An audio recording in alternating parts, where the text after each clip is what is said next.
You're just a shadow of your former self. Must have to do that T-shirt you got on. Psychedelic, man. But that's how he feels at the end of the first week. And imagine how he's going to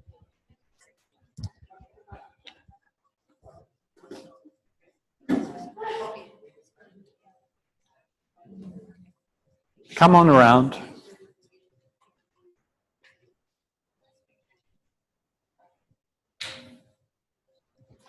So I'm going to describe this very, very succinctly because it is just a succinct process. It's not a functional integration lesson.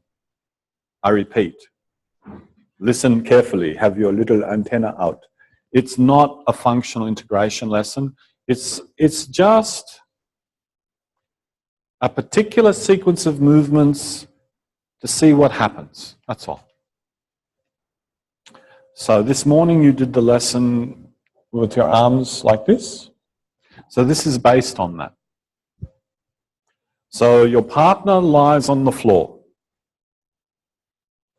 and they fold their arms over their chest.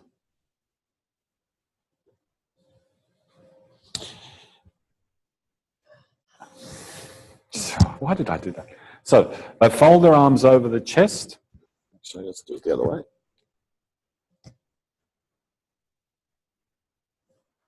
Now, why did I swap the arm? If I wanted this one underneath. The arm that I'm pulling on, I want underneath. Yep. That's why I swapped it. So now, you've had sessions with Julie, and have you done them? And you know, she talks about, you know, putting something under the head so that you feel the head is easy to roll, putting something under the legs so that you feel the legs are easy. Do all of that as preparation, by all means. Yeah? Don't not do it. But I'm only going to describe the exercise. So, there's your partner lying on the floor. You take their wrist and you just start to move yourself as if you wanted to roll them. And the minute you encounter any increase in your own effort, you stop. You let them go back. You just do that a few times. Now, notice how I'm pulling. This is important. Not up here, not down there. Notice I'm just pulling the arm. So it's parallel to the ground. Yeah, more or less. You see that? Yeah. Okay. And if I make it like that, then when you come back to every time you come back, at least you'll know, oh, it's not the direction of pull that's making a difference. Because the pull is remaining exactly the same, horizontal to the ground, away to the side. So that's the constant, right? So you do that a few times and you get a sense of how they roll. And you remember that exercise early in the week? Peripheral? If you can go peripheral with this, that's what you want. Right? Rather than going, no, just stay, look, I can be here, I can pull, and I can see the head, I can see the feet. See, as a matter of fact, I can breathe much nicer when I pull like this, yeah? Yeah. Then after you've done that, go and sit, sorry, I'm going to have my back to you. Go and sit near your partner's head, and the first thing that you do is you watch them roll their head. So this is going to be repeated. So you watch them roll their head, and then you put your hand on their head, however you like to do it, because I assume you've all done this. I know you haven't yet. But put your hand on their head so that you can then surf their movement. You can go with them. Yeah? And then the third thing that you do is you actually roll their head.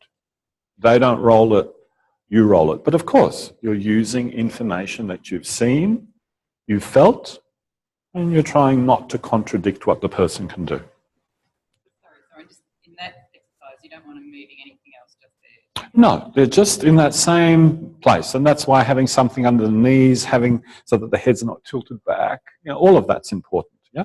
But so you come here, you watch, you feel, you do. Then, of course, experimental design, you go back to your initial question or your initial movement, and once...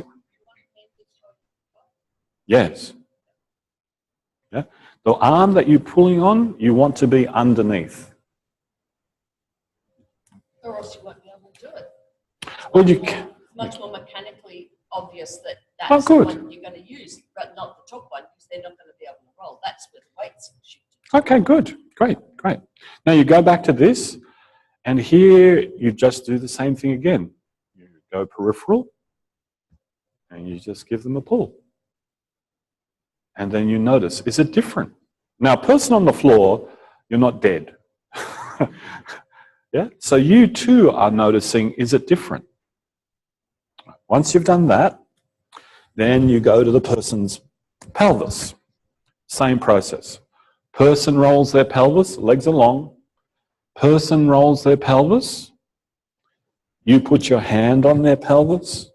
You feel how they roll their pelvis. And then, based on what you've seen and what you've felt, you then roll their pelvis. And if you're not sure, please call us over. Yeah? And we can give you really crisp sort of directions what to feel. All right? So, look, feel, move. Then, guess what? You come back here.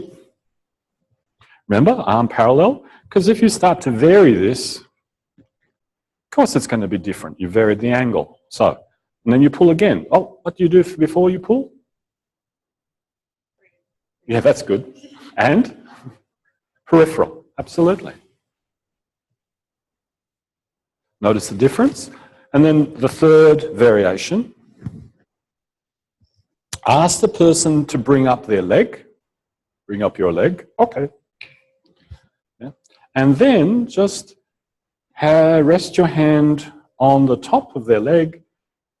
Ask the person to move their leg in, out, in, out. Actually, you don't even have to have that, right?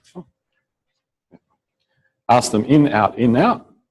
Put your hand on top, travel with them, and then move them. Yeah, two legs. Yeah, one leg. Same thing with the other leg. Watch them move the leg. Feel them move the leg. Move their leg. Then come back to the arm. Come back to the arm, forearm parallel. Oh, he's getting better. Look at that. Not even a nervous system, man. Who needs a brain? I think I must be a little bit further away. I think that's a trick. Yeah. So do realize that there are all sorts of variables that if you change one, of course it's going to be different. And I think I'm sitting further away. So therefore my leaning is so much more efficient. Yes. Please do. There you go. Yeah, here comes the stick. The pressure's different. The pressure's different. Can you describe qualitatively how the pressure is different? When you use your central vision, there are more cones in our central vision. So there's two types of receptors on our retina, rods and cones. The cones are more for colour vision and spatial spatial. I'm nervous now, so to try and recognise letters and stuff. I'm not in a hurry. Calm down. The cones are actually really good for night vision and motion detection. So when you set your vision peripheral, you are activating or engaging or being more aware of your motion detectors, which are the rods. The rods, yeah. Yeah. And then the perception of self also changes, because if you're organizing yourself for really precise central vision and your habit is to then concentrate yourself, as soon as you go peripheral, you require a different organization, not just of the ocular muscles and whatever, You'd need there's a change throughout your entire organisation. Yeah, The 'cause muscles are also about our anti-growths, aren't they? Oh, they're all sorts about all sorts of things, but really what you're after, and this is why I brought back the idea of peripheral vision.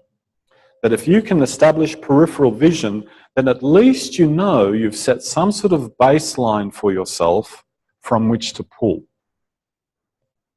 Because the only instrument that you have to measure whether it's easier or more difficult is you. And if I concentrate myself and I get really muscular, well, you know, I'm going to be able to pull them a lot harder. But if I kind of go peripheral and I sense that same sorts of sensitivity that I thought almost all of you had in the room this morning, if not all of you, yeah, with this, remember this? This sensitivity that you all had, if you bring that sensitivity with that vision, believe me, at the end of the lesson, you really feel, wow, there's so much more of them involved, rather than, hey, look, there's no one in this room you couldn't pull their arm and they'd roll. The thing is, do you start to sense that you get more bang for your dollar?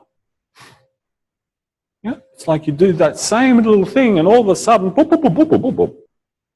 That's what you're after.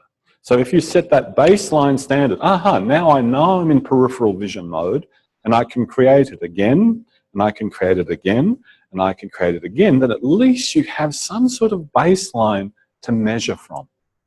Make sense? By the way, it does fantastic things for you by the end of a session. You feel really great. All right. So is that clear? Set up the scenario. If they need something under their head, please don't spend too much time. Yeah? If they need something under their head, put it under their head. If they need something under their knees, because some people have a lot of muscle back there, which means the legs will be just like pulling the pelvis this way. Yeah? I want it to be available. Yeah? And then go through the process. Pull, roll, pull, roll, pull, tilt. And can you see what's actually happening here? You've got rolling of the head of the femur in the acetabulum. So it's still rolling. Yep. Both legs. Yeah, remember in the lesson how we did one leg and then we did the other leg? If you want. It's up to you. But one leg and one leg should be enough. Okay? And feel free to call us over at any time. Apart from that, the time is now yours.